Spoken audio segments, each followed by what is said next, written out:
Hello student, welcome online classes कक्षा 11 राजनीति विज्ञान। हम पढ़ रहे थे नीति निर्देशक तत्व। नीति निर्देशक तत्व पूरे हो चुके हैं। आज का हमारा टॉपिक है नीति निर्देशक तत्वों का महत्व। क्या इंपॉर्टेंस है? जिस प्रकार से हमने मूल अधिकारों का इंपॉर्टेंस पढ़ा था, उसी प्रकार से नीति निर्देशक तत्व वास्तव में होते क्या हैं और इनका महत्व क्या है, या यूं कह सकते हैं कि नीति निर्देशक तत्व क्यों जरूरी है। तो इसमें पहला है शासन के लिए आचार संहिता। आचार संहिता एक गाइडलाइन होती है कि इसी के आधार पर आपको क्या चलाना है, शासन चलाना है। हमने इसमें देखा था कि शासन की गाइडलाइन में सरकार के लिए कौन कौन सी चीजें आवश्यकता होती हैं। इसमें सरकार के लिए सबसे इम्पोर्टेंट है कल्याण करना। इसमें हमने ये पढ़ा पंचायती राज को, इसमें हमने पर्यावरण संरक्षण को पढ़ा, आजीविका के साधन पढ़े। तो ये सारी चीजें शासन के लिए एक नियमावली की तरह कार्य करती हैं। संहिता का मतलब होता है नियम और कानून, या यूं कहें विधि। तो ये नीति निर्देशक तत्व एक प्रकार से शासन का मतलब सरकार के लिए एक प्रकार की नियमावली है। सरकार कोई भी कार्य करे, ऐसी स्थिति में वो तानाशाही नहीं हो जाए। सरकार का मूल कार्य होता है राज्य का कल्याण करना, राज्य को आगे बढ़ाना, राज्य को सकारात्मक विकास की तरफ लेके जाना। लेकिन कई बार देखने में आया है कि सरकार पूर्ण बहुमत की होती है, सरकार अपने मनमाफिक कार्य करने की कोशिश करती है। तो सरकार के ऊपर जो प्रेशर डालना होता है, सरकार के ऊपर जो नियंत्रण होता है, सरकार की जो सीमाएं होती हैं, वो तय कौन करता है? नीति निर्देशक तत्व ही तय करता है, ताकि सरकार उससे बाहर जाकर कोई ऐसा काम ना कर पाए, या सरकार ऐसा कोई कार्य ना करे जिससे जनता का जीना मुश्किल हो जाए, जनता की समस्याएं बढ़ जाएं, जनता के लिए कोई ऐसा नियम ना बना दे। इसीलिए नीति निर्देशक तत्वों को हमने डिटेल से पढ़ा। इन नीति निर्देशक तत्वों में हर चीज को लेकर स्पष्ट उल्लेख है कि राज्य कोई भी यदि नियम बनाएगा तो उसका सारांश क्या होना चाहिए। राज्य किसी भी प्रकार का यदि कार्य करेगा, चाहे वो नियमों से संबंधित हो, चाहे वो योजनाओं से संबंधित हो, चाहे वो भविष्य की प्लानिंग को लेकर क्यों ना हो, ऐसी स्थिति में राज्य को ये विशेष तौर पर ध्यान रखना होगा कि जनता की जो इच्छाएं हैं, जनता के लिए जो आवश्यक है, उनका उल्लंघन नहीं होना चाहिए। उसके लिए इन्होंने क्या बना रखी है? नीति निर्देशक तत्वों की गाइडलाइन। और इसके नीति निर्देशक तत्वों की जो आचार संहिता है, एक नियमावली है, एक सारांश है, उसको ध्यान में रखते हुए नियम बनाने होंगे, पॉलिसी बनानी होगी। लोक कल्याणकारी राज्य की रूपरेखा। अब यहाँ पर यह देखना होगा कि लोक कल्याणकारी राज्य होता क्या है।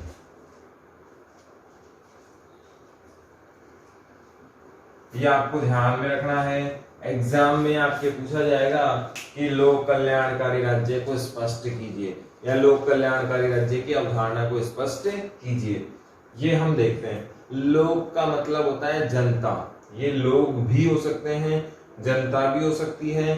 जनतंत्र को ही हम लोक कल्याणकारी राज्य की अवधारणा दे सकते हैं।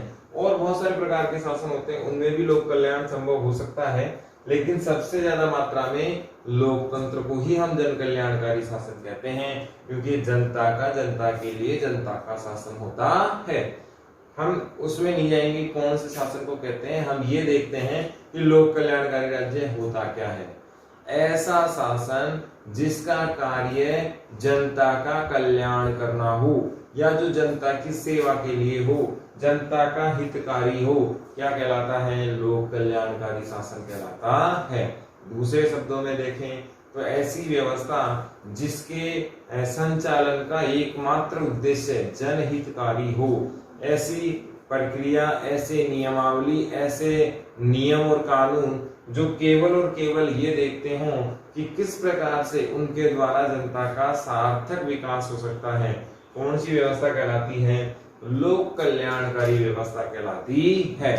इस लोक कल्याण में सबसे ज्यादा जोर अगर दिया जाता है तो वो दिया जाता है सकारात्मक विकास की तरफ। लोक कल्याणकारी राज्य हमेशा ऐसी योजनाएं बनाएगा, ऐसे कार्य करेगा जिसमें हित किसका छिपा हो? जनता का छिपा हुआ होना चाहिए। कई बार हमें देखने को मिला है कि राज्य को लगता है कि हमने कोई भी नियम बना दिया, जैसे XYZ कोई भी नियम बना दिया, उसके सार्थक परिणाम आने चाहिए थे, लेकिन परिणाम आए नकारात्मक और जनता उसका विरोध करने लग गई। योजना बनाई, उसका सार्थक परिणाम आना चाहिए था, क्योंकि हित किसका था? जनता का। राज्य ने काम भी सही किया, राज्य की नजरों में वो काम सही था, लेकिन परिणाम आए उसके नकारात्मक। ऐसी स्थिति में राज्य क्या करेगा? उसको वापस ले लेगा। क्यों? राज्य का एकमात्र उद्देश्य ये था जनता के लिए सकारात्मक सोचना, जनता का पॉजिटिव विकास करना। अगर ऐसे में वो वापस ले लेता है, इसका मतलब जनहितकारी राज्य है, जनता के कल्याण का राज्य है, जनता की विकास के बारे में सोचने वाला राज्य है। ऐसे राज्य को हम क्या कहेंगे? लोक कल्याणकारी राज्य कहेंगे। सिर्फ हम ये जानना चाहते हैं कि लोक कल्याणकारी व्यवस्था कौन सी होती है, तो एकमात्र से एक शब्दों में कह सकते हैं, ऐसी व्यवस्था जिसका एकमात्र उद्देश्य जनहितकारी हो, जनता का कल्याण करना हो, लोक कल्याणकारी व्यवस्था कहलाती है। तो नीति निर्देशक तत्व एकमात्र लक्ष्य, अगर इंपॉर्टेंट लक्ष्य अगर रखते हैं तो कौन सा है? जनता का कल्याण। आपने देखा होगा पर्यावरण बहुत जरूरी है, इसलिए जरूरी है क्योंकि पर्यावरण के बिना जीवन संभव नहीं है, पर्यावरण के बिना ऑक्सीजन संभव नहीं है, और जीवन संभव नहीं तो कुछ भी संभव नहीं है। हम बहुत सारे धर्म की बात मूल अधिकारों में करते हैं, लेकिन शिक्षा भी बहुत जरूरी है। 45 में हमने पढ़ा कार्यपालिका न्यायपालिका के सिस्टम भी बहुत जरूरी है, दोनों की स्वतंत्रता जरूरी है। इसलिए जरूरी है क्योंकि यदि ये दोनों एक हो गए या एक दूसरे का सम्मान नहीं करने लगे तो तानाशाही आ जाएगी और शासन सुशासन में नहीं रहेगा। इसीलिए नीति निर्देशक तत्व तो बहुत जरूरी है। अंतरराष्ट्रीय शांति सुरक्षा को भी हम नहीं नकार सकते, क्योंकि इसके बिना अराजकता फैल जाएगी। शासन का मूल्यांकन, मूल्यांकन वास्तव में बहुत सारे प्रकार का होता है। शिक्षा मनोविज्ञान में मूल्यांकन का बहुत महत्वपूर्ण रोल होता है। मूल्यांकन के बिना, आकलन के बिना, बिना जांचे हम बात करें मूल्यांकन की, शासन का मूल्यांकन, तो मूल्यांकन शब्द से हमें बहुत पहले से हम जानते हैं और स्कूल में इसका एग्जाम्पल लेते हैं कि मूल्यांकन क्या होता है। मूल्यांकन क्लास टेस्ट, आपके curriculum activities, class test, half yearly, yearly, बहुत सारे टेस्ट आपके होते हैं। ये सब आपका क्या है? मूल्यांकन है कि आपने क्या सीखा पूरे साल भर, स्कूल से कौन सी एक्टिविटी आई, आपको एजुकेशन में आपकी जो बुक्स हैं, आपका जो सिलेबस है उसमें आपने क्या सीखा और उसका इनपुट आपको क्या मिला। फिर इस आउटपुट के जरिए टीचर, स्कूल, पेरेंट्स, समाज आपका आकलन करता है कि वास्तव में आपका जो अचीवमेंट है वो कितना गहरा है, आपने क्या प्राप्त किया, और इसी के आधार पर आप देखते हैं रैंक डिसाइड होती है। क्लास में ऊपर कौन है बहुत ज्यादा टॉप रैंक पर और नीचे की रैंकों पर कौन है। तो वास्तव में देखा जाए तो ये क्या है? एक प्रकार का मूल्यांकन है, लेकिन ये मूल्यांकन की सही परिभाषा नहीं है। मूल्यांकन को हम सर्वांगीण विकास से जोड़ते हैं, इसमें सभी एक्टिविटी आनी चाहिए, शारीरिक मूल्यांकन, मानसिक मूल्यांकन, आर्थिक मूल्यांकन, सभी प्रकार के मूल्यांकन इसमें आने चाहिए। तो इसमें बहुत सारे प्रकार के मूल्यांकन हम लोग साइकोलॉजी में पढ़ते हैं। मोस्टली अपने को मूल्यांकन बस इतना ही समझना है कि मूल्यांकन एक प्रकार का जांच करना होता है कि हमने क्या किया, उससे रिजल्ट्स हमें क्या मिले, या कितने प्रकार का व्यवस्था हमें देखने को मिली, या कितने प्रकार का डेवलपमेंट हमारे अंदर आया। इसको जांचने का पैमाना क्या है? मूल्यांकन है। इसी प्रकार शासन का मूल्यांकन भी हम कर सकते हैं कि शासन किन चरणों पर सही उतरा, कौन कौन से स्टेप्स ने पूरे किए, कौन कौन से लक्ष्य इसके लिए रखे गए थे, कौन कौन से इसने अचीव किए और कौन कौन से नहीं। किसके माध्यम से? नीति निर्देशक तत्वों के माध्यम से। यदि नीति निर्देशक तत्वों के पैरामीटर्स को देखें 36 से लेकर 51 तक, तो प्रत्येक पैरामीटर्स में कुछ ना कुछ बताया गया है कि कौन सा कार्य उसको करना चाहिए। हमने आर्थिक व्यवस्थाओं से संबंधित नीति निर्देशक तत्व पढ़े, पंचायती राज से संबंधित पढ़े, सामाजिक न्याय से संबंधित पढ़े, अंतरराष्ट्रीय शांति और सुरक्षा से संबंधित नीति निर्देशक तत्व पढ़े। ये सभी नीति निर्देशक तत्व यदि अपने सही रूप में काम में लिए जाएं, राज्य के द्वारा इनको फॉलो किया जाए तो राज्य के मूल्यांकन में 100% अंक प्राप्त होंगे। यदि ये इनका उल्लंघन किया जा रहा है तो राज्य जब इनका उल्लंघन करेगा तो इन पैरामीटर से हम देख सकते हैं कि राज्य ने कौन से बॉर्डर को क्रॉस किया है। संविधान के क्रियान्वयन में सहायक। अब हम जानते हैं कि शासन के 3 अंग हमें देखने को मिलते हैं। शासन के 3 अंगों में हम बात करें, शासन कौन चलाती है? सरकार मान लीजिए, शासन मान लीजिए। इसमें पहला है व्यवस्थापिका,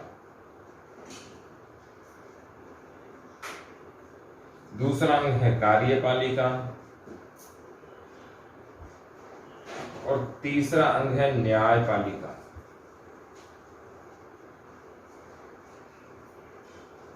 हम जानते हैं सरकार के कितने अंग होते हैं? 3।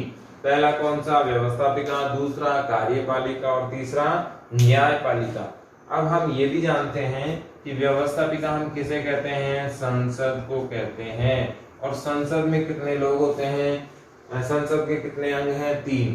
पहला राष्ट्रपति महोदय, लोकसभा और राज्यसभा, तीनों मिलकर क्या कहलाती हैं? संसद कहलाती हैं। इसी प्रकार राज्य व्यवस्थापिका की बात करें तो राज्यपाल, विधानसभा और विधान परिषद मिलकर क्या कहलाती हैं? राज्य की व्यवस्थापिका कहलाती हैं। व्यवस्थापिका कितनी है भारत में? 2, केंद्रीय व्यवस्थापिका और राज्य व्यवस्थापिका। क्योंकि सरकार भी कितने प्रकार की? 2 प्रकार की, केंद्रीय सरकार और राज्यों की सरकारें। केंद्र सरकार की हम यहाँ बात कर रहे हैं तो व्यवस्थापिका में कौन आती है? संसद आती है। और संसद में कौन कौन है? राष्ट्रपति महोदय हैं, लोकसभा है और राज्यसभा है। कार्यपालिका की बात करें तो इसमें केवल और केवल कौन आती है? सरकार आती है।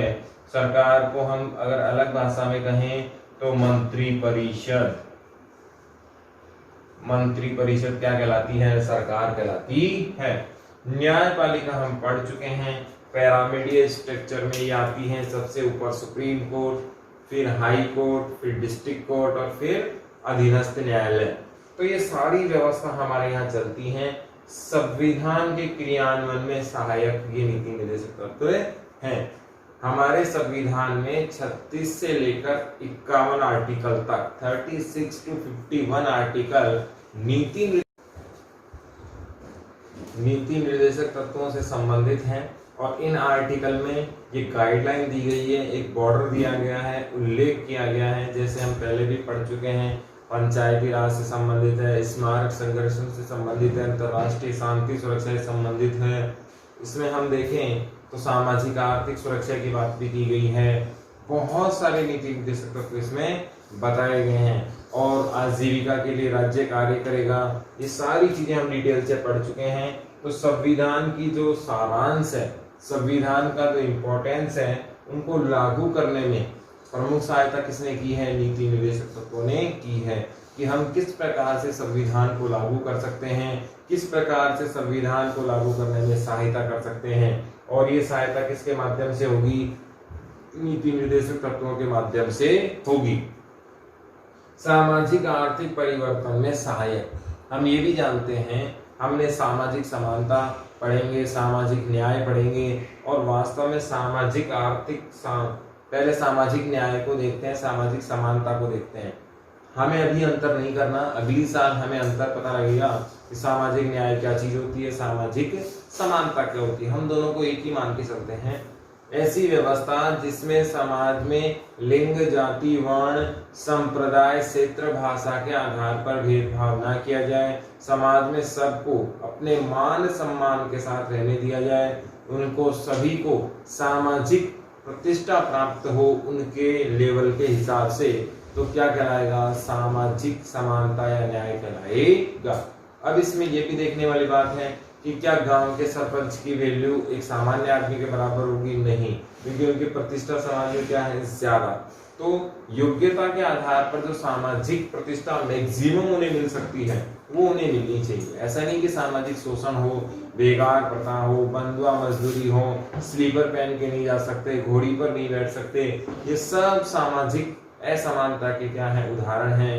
एक सामान्य कुएं से पानी नहीं भर सकते, गांव में चलने के लिए अलग से रूल होंगे, रहने के लिए अलग से रूल होंगे, एक सार्वजनिक जगह का इस्तेमाल सब नहीं कर पा रहे हैं, ये सब सामाजिक अन्याय के उदाहरण है। आर्थिक समानता की यदि हम बात करें, वास्तव में आर्थिक समानता आ ही नहीं सकती, व्यवहार में आर्थिक समानता संभव नहीं है। आर्थिक समानता को हम आर्थिक विषमता से देख सकते हैं। भारत में आर्थिक विषमता को कम करने के प्रयास किए जा सकते हैं, लेकिन समाप्त नहीं हो सकती, क्योंकि बहुत अच्छा जो योग्यताधारी है वो ज्यादा कमाएगा, बहुत कम योग्यताधारी कम कमाएगा। तो ये कहीं ना कहीं जो फाइनेंशियली डिस्टर्ब सिस्टम है, इसमें हम लोग केवल कम कर सकते हैं ताकि आर्थिक समानता की तरफ हम कदम बढ़ा सकें। आपने देखा होगा संपत्ति के अधिकार, जब मूल अधिकार हम पढ़ रहे थे तो संपत्ति को अधिकार को मूल अधिकार से हटाकर कानूनी अधिकार बनाया गया है। 300A में संपत्ति के अधिकार को क्या बना दिया गया है, कानूनी अधिकार बना दिया गया है। तो भारत में इस प्रकार के प्रयास किए जाएंगे कि सामाजिक आर्थिक परिवर्तन हो सके, जो कुरीतियां हमारे समाज में चल रही थी उनको हटाया जाए, जो आर्थिक असमानता को बढ़ाने वाले जो कारक थे उनको हटाया जाए, और एक सकारात्मक दृष्टिकोण लाए, एक सकारात्मक विजन लेके आए, इससे सामाजिक आर्थिक परिवर्तन बहुत आसानी से संभव हो सके। तो नीति निर्देशक तत्वों का महत्व यहाँ पर हो गया है समाप्त। हम रिवीजन करके देखते हैं। सवाल क्या पूछा जाएगा हमसे, सवाल पूछे जाएंगे लोक कल्याणकारी राज्य को स्पष्ट कीजिए। ये आता है जन कल्याणकारी राज्य को स्पष्ट कीजिए, पहला सवाल। दूसरा, नीति निर्देशक तत्वों का महत्व स्पष्ट कीजिए, सार स्पष्ट कीजिए, या नीति निर्देशक तत्व क्या निर्देशित हमें करते हैं। अगला आएगा शासन के लिए आदर्श आचार संहिता क्या है, स्पष्ट कीजिए। तो आदर्श आचार संहिता क्या होती है, नीति निर्देशक तत्व ही होते हैं। आप ध्यान रखना, चुनाव की आदर्श आचार संहिता अलग चीज होती है, शासन के लिए आदर्श आचार संहिता अलग चीज है। चुनाव की आदर्श आचार संहिता तो जिसमें प्रचार प्रसार गाइडलाइन सब कुछ, जैसे बिहार में भी चुनाव होने वाले हैं, डेटें निश्चित हो गई हैं, तो चुनाव से ठीक 1 महीने पहले क्या लग जाएगी, आदर्श आचार संहिता लग जाएगी, जिसमें लाभ के कार्य नहीं किए जा सकते, जिसमें जनता को रिझाया नहीं जा सकता है। फिर है इसमें आर्थिक सामाजिक परिवर्तन किस प्रकार से नीति निर्देशक तत्व कर सकते हैं। तो हमने पढ़ा नीति निर्देशक तत्वों का महत्व।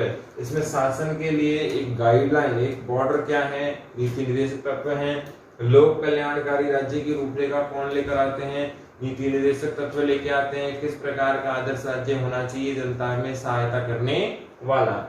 शासन का मूल्यांकन का कार्य भी कौन करते हैं, नीति निर्देशक तत्व करते हैं। और समय समय पर शासन को जांचना भी क्या होना चाहिए, जरूरी होना चाहिए, ताकि तानाशाही ना आ जाए।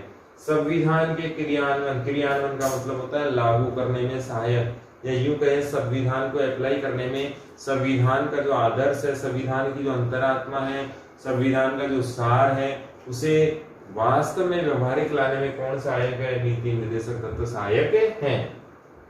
सामाजिक आर्थिक परिवर्तन में भी सहायक कौन है, नीति निर्देशक तत्व ही हैं। तो यहाँ पर नीति निर्देशक तत्वों को हमने डिटेल से पढ़ लिया है। आपको नेक्स्ट ईयर आपके सेम सिलेबस में ये कई मिलने वाला है, तो आपको यहाँ से बहुत अच्छे देखना है।